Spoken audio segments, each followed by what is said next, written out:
Hello everybody, my name is Athena, and in this video essay, I'm going to talk about The Last of Us and the Lone Wolf and Cub trope and paralleling it between the characters of Joel and Ellie, Henry and Sam, and Kathleen and Michael. This will get into some pretty heavy spoilers for the first season of the show and the first video game. I have played the second video game. I'm not going to touch on any spoilers there. We're only just going to be touching on the first game. So in case you have played the second game, I do think the information that unfolds in the second game will help you enjoy this essay a little bit more, but it's definitely not needed if you only have maybe watched the show or just played the first video game. The essay is not off the cuff, it is very scripted, so please enjoy. Bye, love ya. The Last of Us is a 2013 video game and an HBO television show. The story is set in a post-apocalyptic world where a fungal infection, cordyceps, has spread that turns humans into violent, mushroom-esque zombies.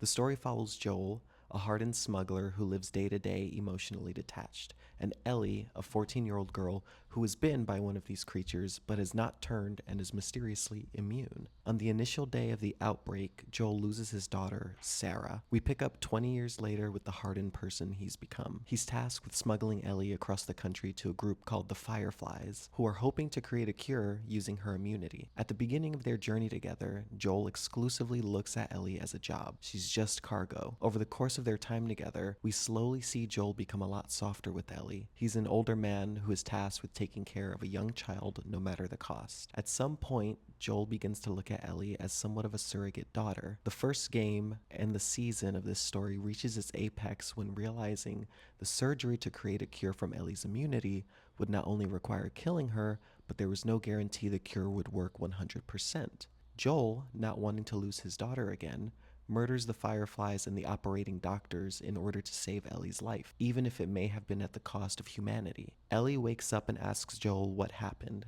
Joel decides to lie to Ellie and says there were many other children like her and, quote, they stopped looking for a cure. It's clear by Ellie's facial expressions that she does not trust Joel. Moments later, she presses the issue. She makes Joel promise her that what he said about the Fireflies was true. Swear to me that everything you said about the Fireflies is true.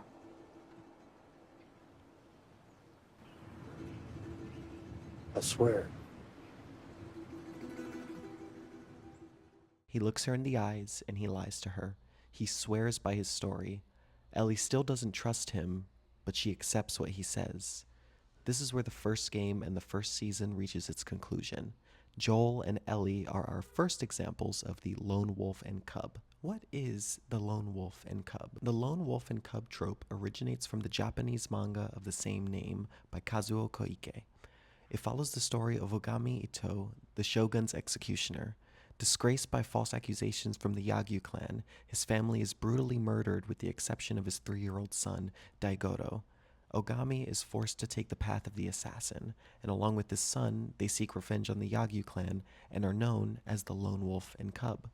There's no true definition of this trope, but it essentially means a man protecting a child on a journey across a dangerous landscape. Think Logan, Leon the Professional, The Mandalorian, The Last of Us. What I find interesting about this trope is the multiple areas we can find it in both the game and the television show. Along their journey, Joel and Ellie find themselves in Kansas City, where they see themselves pitted against Kathleen and her freedom fighters. Note, this is exclusive to the HBO adaptation and not in the video game. Backstory. In this area, there are freedom fighters who are fighting against the totalitarian FEDRA, Federal Disaster Response Agency, the military arm of the government that seized control after the cordyceps outbreak, established quarantine zones, and imposing martial law in order to maintain order. Joel, getting caught up in a fight to protect Ellie, ends up killing a few of the freedom fighters. In comes Kathleen, the current leader of the revolutionary militia who is able to overthrow FEDRA in this area of the States. Kathleen is on the hunt for Sam and Henry. Henry, in order to save his little brother with leukemia medication, gave Kathleen's brother Michael up to FEDRA. Michael was the original leader of the militia, and in his absence, Kathleen becomes the de facto leader. This sets Kathleen on a path of revenge for Henry and Sam. Another example we can find of the Lone Wolf and Cub is Sam and Henry. While Kathleen was introduced exclusively for the show, Sam and Henry appear both in the video game and in the television show. However, for the sake of this conversation, I'm going to be heavily referring to the TV show. While Henry is not a parent, he's an older brother who is doing his best to protect his cub.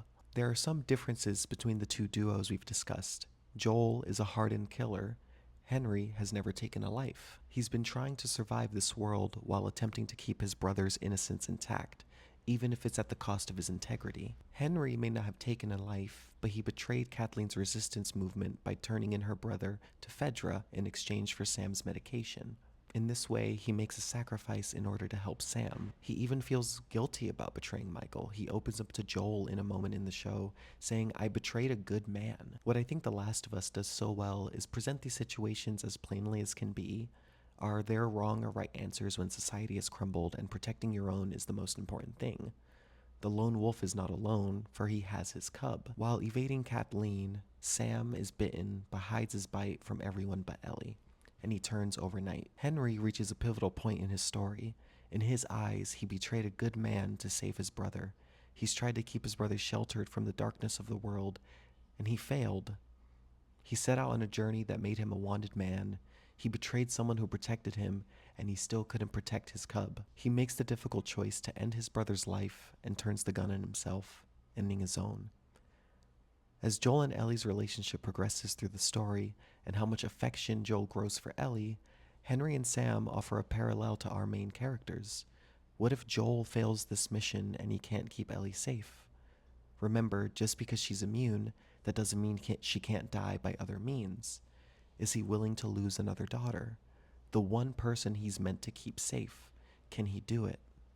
The conclusion to Henry and Sam's story offer a possibility for Joel if he can't keep Ellie safe, the lone wolf who lost his cub. Kathleen and Michael. Kathleen's storyline, original to the HBO series, offers a subversion on the Lone Wolf and Cub dynamic. Unlike Joel or Henry, she's not a protector, but rather the one who is supposed to be protected by her brother, Michael. Michael was described by others as kind, fair, and beloved. He seemed to be a true idealist, and when Henry turned him in to save Sam, Michael was executed by Fedra and Kathleen inherited the position. Kathleen is not Michael. Where he was merciful, she is vengeful. Her pursuit of Henry and Sam is obsessive, personal, and blind to reason. She leads her militia with ruthless authority. Her leadership is fueled not by justice, but by grief, and it's the thing that becomes her undoing. In this inverted version of this trope, Kathleen is the cub that was left behind. She didn't rise to lead with wisdom, but with vengeance. She doesn't want to build the world her brother envisioned.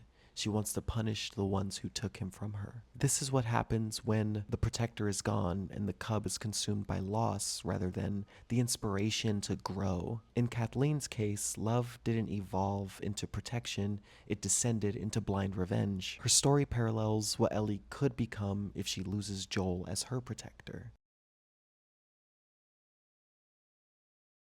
Thank you for sticking around if you have made it this far. So if you've come here and you like what you see, feel free to stick by, leave a like, subscribe. I'll see you around. Love ya.